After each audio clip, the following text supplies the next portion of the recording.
at the events of the last few days. I'm really interested to get your thoughts on where to from here for Russia, for Putin and for Ukraine. What did you make of a bizarre weekend? Look, even before the Prigozhin weekend, because it really was only a weekend, wasn't it? It seems like, we've put so much attention into it, you would think it had run for weeks.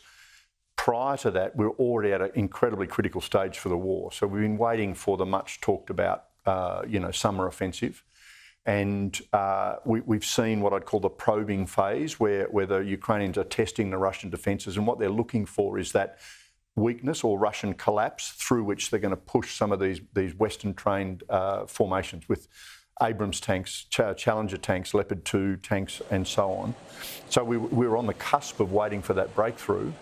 And then over on the other side is where all the action took place with the Prigozhin incident. And what's fascinating for me is, look, first we've got to be careful not to make a hero out of this guy. He's a vile human being. I mean, Wagner was pushing, young conscripts and these prison released people, pushing them forward almost at the end of a bayonet, forcing them into an attack, using human wave attacks to achieve advantage. And carrying out atrocities along the way. Exactly.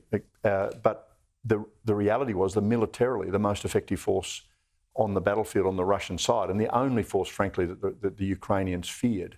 So having them sort of now taken off the table is a very significant change. And while Putin has survived, this edifice of security around him now has a big crack through it. And I think the other thing that the Ukrainians will be celebrating, what Wagner would have been really useful is this mobile reserve. If the Ukrainians penetrated, Wagner was militarily capable enough to then be sent over there to respond in a counterattack.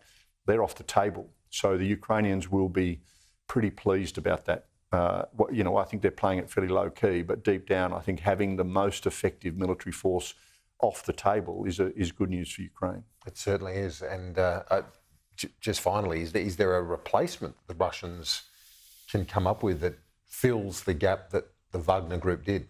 Well, I think the consequence we're going to see after this incident is I think surely the Minister for Defence and the Chief of the General Staff on the Russian side are going to have to be replaced. I mean, Wagner have exposed their lack of capability. They're deeply loyal to Putin, so that's what he will trade. But at the moment, militarily, they are just simply not capable of mounting the kind of coordinated counterattack that is going to be needed to stop Ukraine. Retired General Gus McLachlan, appreciate your time as always. Thanks, Kieran.